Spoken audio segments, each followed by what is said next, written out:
अरे कौन निकाल कौन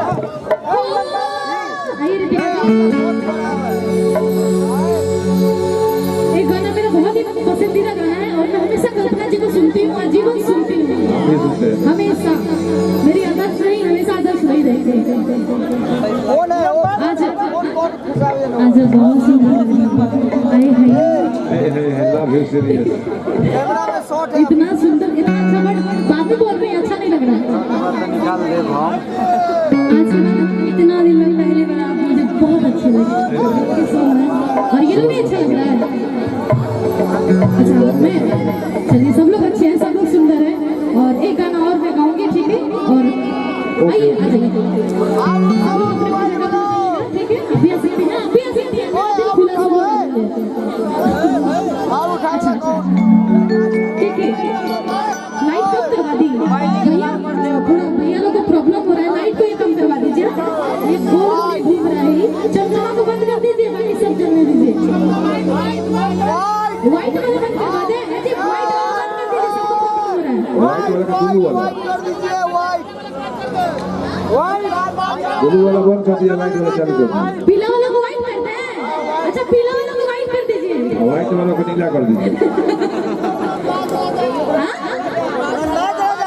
उड़न बाज रह जाओ फिर कहीं। इस गाना को जानते हो कौन लिखा है?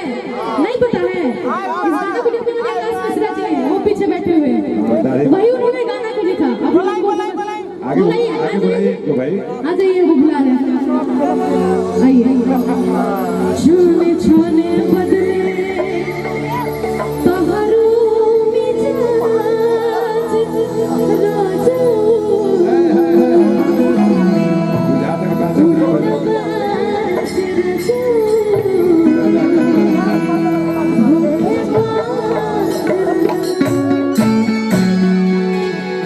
इन्होंने ही उस गाना को लिखा। विक्की भैया थोड़ा इनके बारे में अच्छा तारीफ कर सकते हैं? बहुत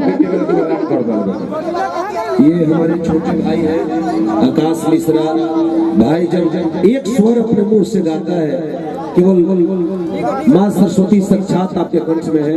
और अभी भोजपुरी में जितना गाना छोटक बाबा, छोटक पांडे भैया, जितना गाना भोजपुरी में बवाल मचा रहा है, सारे गाने का म्यूजिक मेरा भाई आकाश दिया है। कौन कौन गाने को दिए हो, थोड़ा गा करके बता। एक ताली बजा करके स्वागत करिए आकाश मिश्रा भाई का। देखो गाना आप सब सुन लो, सबसे पहले प्रणाम करता नहीं और बहुत बहुत धन्यवाद नेहा निष्ठा जी के और हमारे गोल्डमैन भैया के, विक्की भैया के, गोलू भैया के, सबके स्वागत में सबके प्रणाम करता हूँ। ये गाना आप सब सुन लो तो हमारा बनावा गायब का आशा भक्ति याद आ जाए कि दारू बजारू हो चढ़ी जाला हो, केहू के नियत बिगड़ी जाला हो, कि चले चिखना के काम है घुघुनिया अरे घुघुनिया तो खेसारी भैया कहले बाड़े आई गाना जानते नहीं, बेदर्दी भैया भेजनी हमरा के। अच्छा भैया के नाम छोटक पांडे भैया के तरफ से बहुत सारा आशीर्वाद। ये गाना के शूटिंग के पीछे बड़ा कहानी बा। 15 मिनट में ये गाना 20 मिनट में बना के हम भेजे रही जो अगर ये गाना का शूट होता है, बेदर्दी भैया लिख के भेजे तब गाना बनाओ, तब खेसारी भैया कहले कि नोट बरसेला तोहरा दुनिया को, नोट बरसेला तोहरा दुनिया को, कब हमारे दुनिया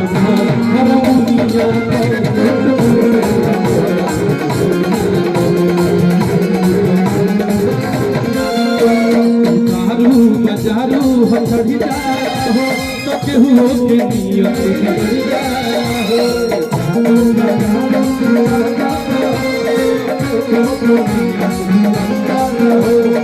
पांडे ग्रुप भैया की तरफ से बहुत सारा आशीर्वाद।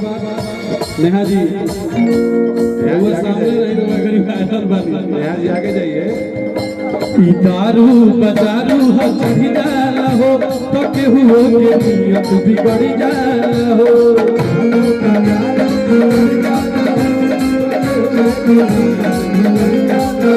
चल चिखना के काम है घुघुनिया दुनिया कि नोट बरसेला तोहरा दुनिया नोट बरसेला तोहरा दुनिया सब हारमोनिया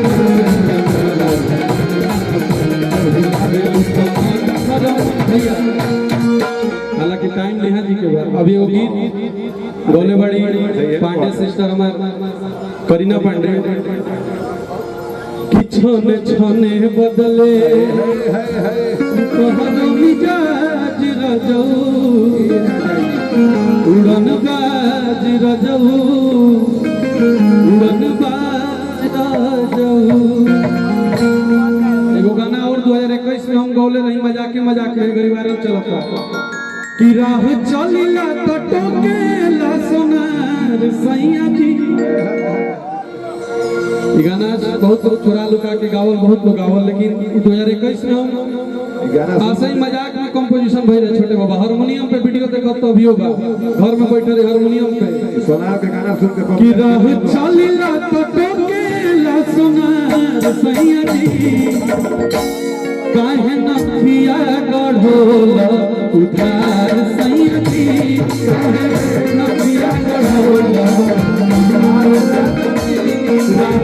भैया हम भैया गोल्डमैन भैया चाहो 2 मिनट खाती आई रहुआ पे उधार नहीं खिले ले लेकिन भैया का कहो ये सोनार के गाना सुन के बाबूला के लोहार घसिया के लोहार देखिए हमारे भैया का आशीर्वाद हमेशा मिलेला और बहुत भारी जनगरी विकट में रही तो भैया हमारे साथ देनी और वो चीज का हमारा जीवन भारी रहो हालांकि भैया के तब हमारे तो भैया यहाँ से सोना उधार ले जाते लोग सोना लेकिन भाव बा कि राह चलिला तो टोकेला सोनार सैया जी राह चलिला तो टोकेला सोनार सैया जी काहे नुखिया बढ़ोला उधार सैया जी काहे नुखिया बढ़ोला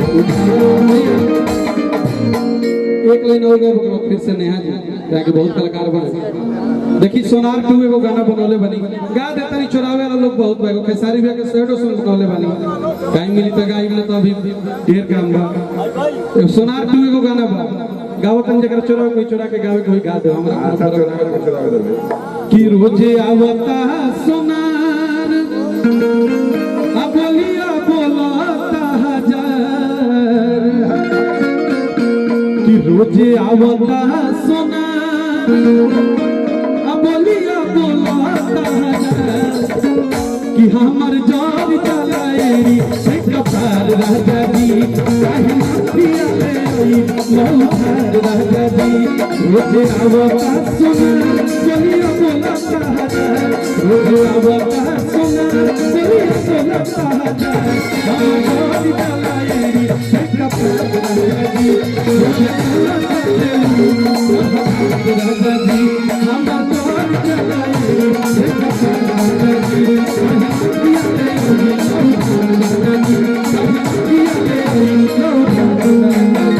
बहुत धन्यवाद आप सबका निमन लागल तक थोड़ी आशा रही और बढ़िया बढ़िया गीत बनाते बहुत बहुत धन्यवाद।